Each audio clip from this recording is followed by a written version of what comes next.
नमस्ते मंडळी, welcome back new blog. हे बघा मी कुठे चाललेले आहे. NCMC कार्ड बनवायला कल्याणला चाललेली आहे. तर मंडळी, परत एकदा तुमचं सर्वांचं अगदी मनापासून स्वागत आहे. आजचा दिवस तुमचा खूप चांगला, मस्त, आरोग्यदायक जावो हे बाप्पाचरणी प्रार्थना. मंडळी, माझा गळा खूप दुखत आहे, सर्दी झालेली आहे, म्हणून असा आवाज येतो आहे, तर समजून घ्या प्लीज. हे मी ट्रेनमध्ये दरवाजामध्ये उभारलेली आहे. चालले मी तिकडचं सगळं सीन कल्याणचं दाखवत आहे. बघा पूर्ण नक्कीच व्हिडिओ. हे बघा किती छान मस्त वातावरण आहे. सकाळचे 6 वाजलेले आहेत. ट्रेन येत आहे.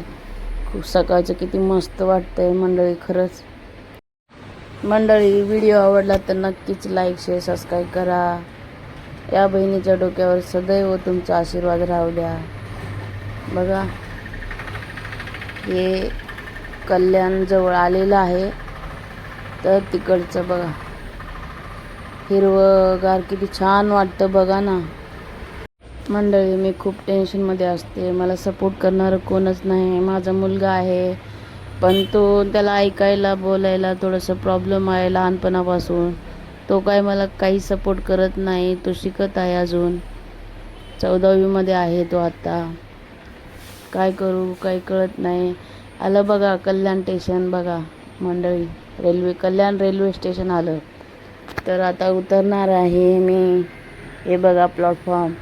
तर मंडळी, माझ्या मुलाचं ऐकण्याचं बोलण्याचं प्रॉब्लेम आहे. मंडळी, तुमचा जर सपोर्ट असला तर नक्कीच मी पुढे जाईन. देवावर माझा खूप विश्वास आहे, मेहनतीवर खूप विश्वास आहे. कधीतरी माझं थोडंफार मेहनतीचं फळ मला भेटणारच आहे.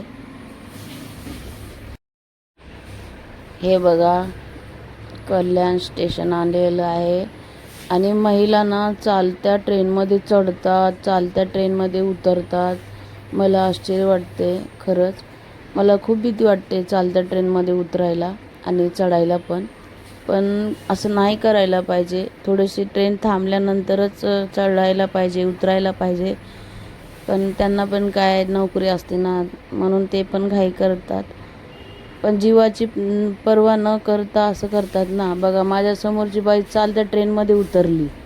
जर पडली असती तर परिवाराचा विचार करायचा. जर मला काय झालं, मुलं असतील, भाऊ आई असतील, तर मी सगळ्या महिलांना सांगू इच्छिते की स्वतःच्या जीवाची काळजी पण करा. जॉब करा तुम्ही, पण तुम्ही चालत्या ट्रेनमध्ये उतरणं चढणं हे थोडंसं टाळा. प्लीज, माझी रिक्वेस्ट आहे सगळ्या महिलांना, स्वतःच्या जीवाची काळजी घ्या. महिला असो किंवा पुरुष असो, त्यांनी स्वतःची काळजी घ्यायलाच पाहिजे. कारण त्याच्या एकटा नसतो, त्याच्या जीवावर पूर्ण परिवार असतो. म्हणून जीवाची स्वतःची काळजी घ्या. तुम्हाला जर उद्या काय झालं तर तुमच्या परिवाराचं काय हे विचार करा. प्लीज, महिला असो किंवा पुरुष, त्यांनी ट्रेनमधून चढताना उतरताना काळजी घ्या प्लीज. तर मंडळी, हे बघा आता आम्ही चाललोय कल्याण स्टेशनच्या बाहेर, म्हणजे बस डेपोला. ते NCMC कार्ड काढायला, ते नाव पण येत नाही मला.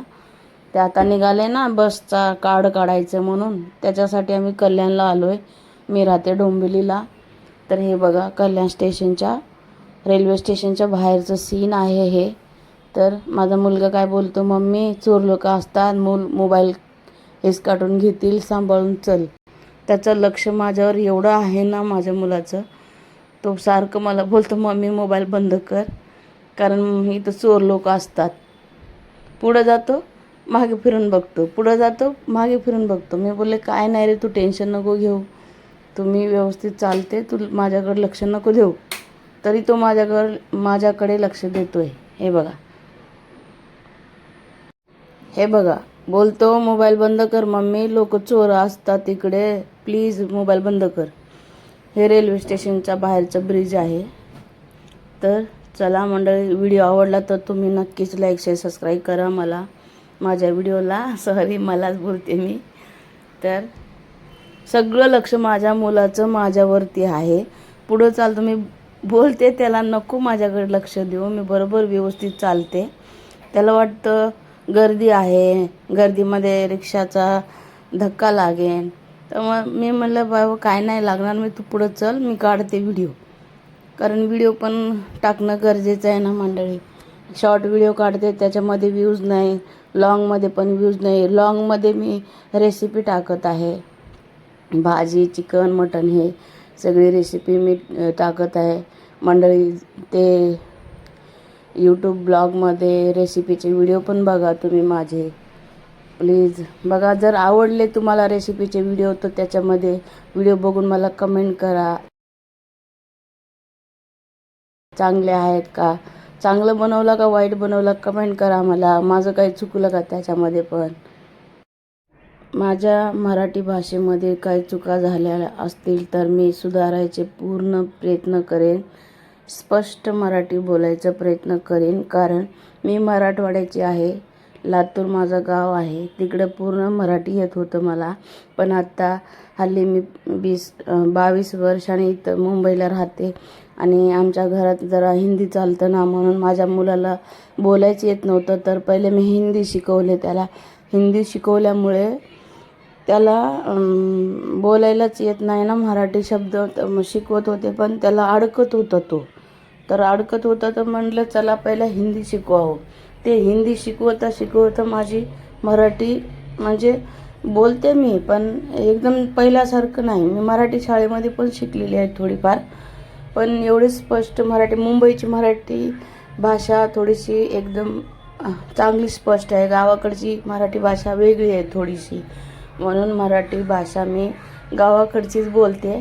जर मराठी भाषेमध्ये काही जर चुकलं असेल तर माफ करा.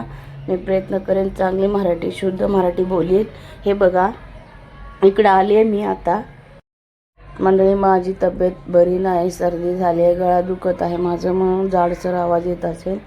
आणि बघा हे एवढी इकडे लाईन आहे मंडळी, काय बोलावं. आणि तुम्हाला या व्हिडिओमध्ये आवाज जर येत असेल दुसरं काही तर त्याबद्दल मी माफ करा मला, कारण माझ्याकडे माईक नाही आहे.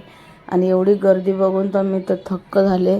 इथं आले मी 7:30ला आले वाटते, आणि एवढी गर्दी पाहून तर बापरे, मला इथून जायला ते कार्डाला नाव बिव देऊन सगळं जायला मला 2 वाजले. म्हणजे कमीत कमी 6-7 तास मला इथं उभं राहावं लागलं. एवढा वेळ लागला तिथं, आणि बसायला पण जागा नाही मंडळी. खूप थकलो आम्ही.